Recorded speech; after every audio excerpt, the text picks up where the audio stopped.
Welcome back to the channel. I'm Joe from Steel to Wood. For the purpose of that video, I need to have both furnaces working because it's very chilly outside. I'm going to do a sound attenuation of that right now. That should also make a small modification to my voice. It's going to be a bit different. Hopefully it's going to help you understand what I'm telling you. So the project today involved this winch. The winch I made 2 years ago with Mike and also Dave. You recognize the paint. Anyways, so I was working in the woods with Dave and also Zach, my daughter's boyfriend, and I noticed that although the winch can pull quite hard, it's not that fast. And when I mean not that fast, it's maybe 100 feet per minute. And especially unwinding the spool is a little bit longer, and I wanted a version that could be able to pull quicker, but maybe let's say a lighter version. What I mean by that is small limbs, big like that, far in the wood. Sometimes I just leave them there because I don't have time to collect them, because pulling that by hand is very tough, and pulling that with that is very time consuming for the very little amount of wood I'm collecting. But the wife's request is that we keep the woods clean. So each and every time she sees a bit bunch part of limbs, she said, that's ugly. Okay. So I wanted to maybe make other hydraulic winch or such a device like that, and I came to a good idea. I think this is going to be a very good idea. And this is going to involve this winch as well. So how can I convert this winch to a 2-speed winch? Stick around. First of all, for those that haven't followed the make of this, there's some kind of a gearbox behind that with a chain driven, 2 electric clutches that work with in and out, and then can also be controlled with a remote. After that, the output shaft that runs maybe 3000 RPM, something like that, goes into the input shaft that goes on the other side as well. So there's a pulley on the other side, and it's going to drive that small shaft, inch and a half, with a big, huge spur gear. That's going to drive this spool. So basically this winch is a garlock.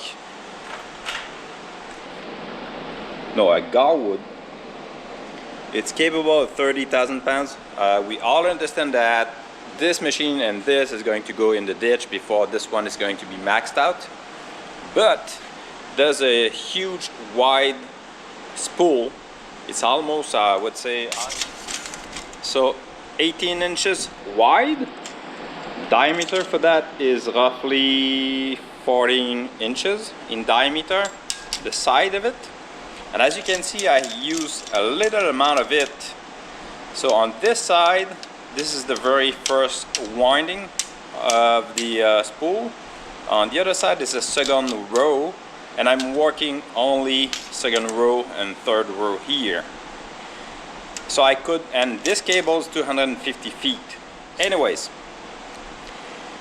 the diameter, so let's say a given rotation speed and diameter is going to dictate the pulling speed.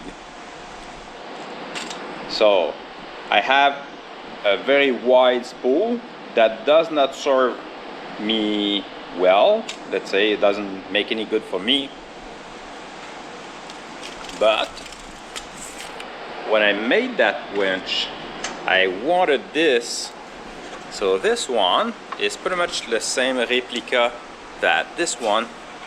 So pulling any direction is going to always thread the cable on the pulley. So this and this one on top are similar, very similar. And this one served to send the cable on one side to the other one, like that. So whenever there was too much cable at some point, the easiest point was to just switch and move around, okay? Now the idea is to have one side of the spool with a much bigger diameter and one side of the spool with a smaller diameter.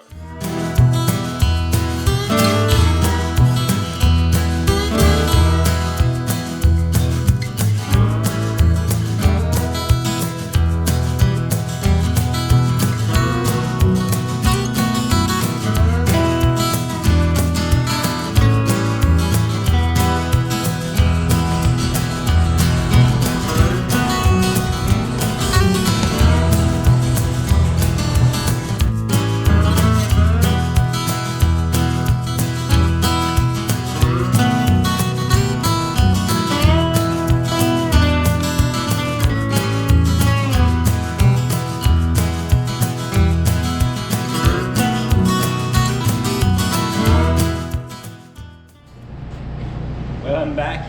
If you wonder if there's really 250 feet, oh yes, I'll show you up to where I can walk. Put a line in the snow.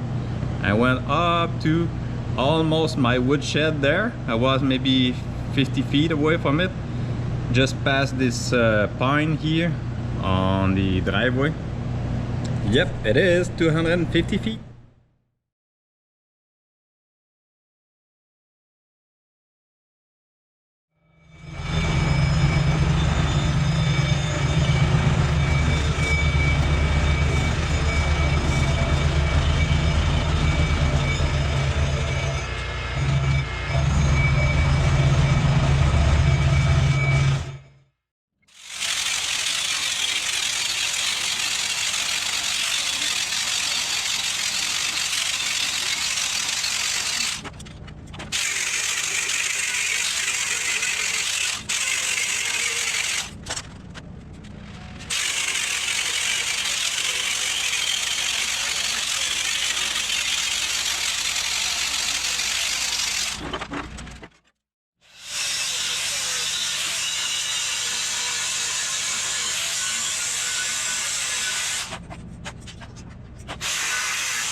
Quick update on the project. So I have this part being cut. I did remove the flange actually, and I cut that in two halves. As planned, I put square tubing 1.5 each. It looks like a little bit high on distance here, a little bit higher. When I cut this open, it did open a little bit. We'll see what I can do with that. And then you've seen me taking wheel, actually a steel rim, cut the size I wanted. I did cut also it in two halves. As you can see also, I cut an opening in between two holes and this opening, so that is meant to. So let's pretend the cable is going to be winding on one side or the other side of that. I don't know how to call it. I'm going to thread that here and it's going to go like so. So it's not going to be pinched in such a small hole while it's going to be held in place because it doesn't want to disengage from that slot.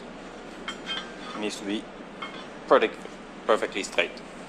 And the winding is like this, so it's going to go like this up into that slot and like this.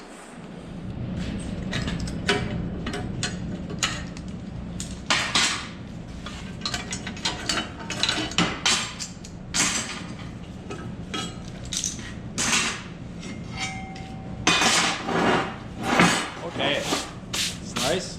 It should be going like so. Get some alignment as well. So I'm going to be ready, and then for the part like so, pretty much like that.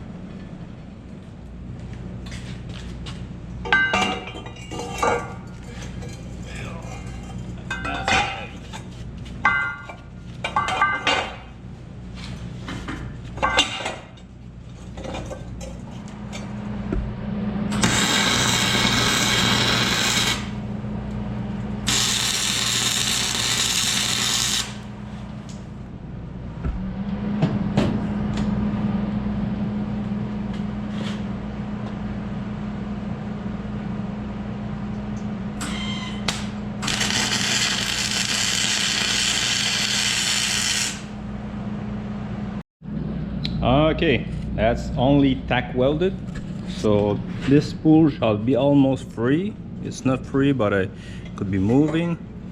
So as you can see, there's that bevel going inside that I took advantage from the rim. Let's pretend that we're spooling here, and then I want to spool, let's say, the last 100 feet. I'm going to pull it. So like that, and then as you can see, it doesn't want to come undone, and I'm going to continue like that.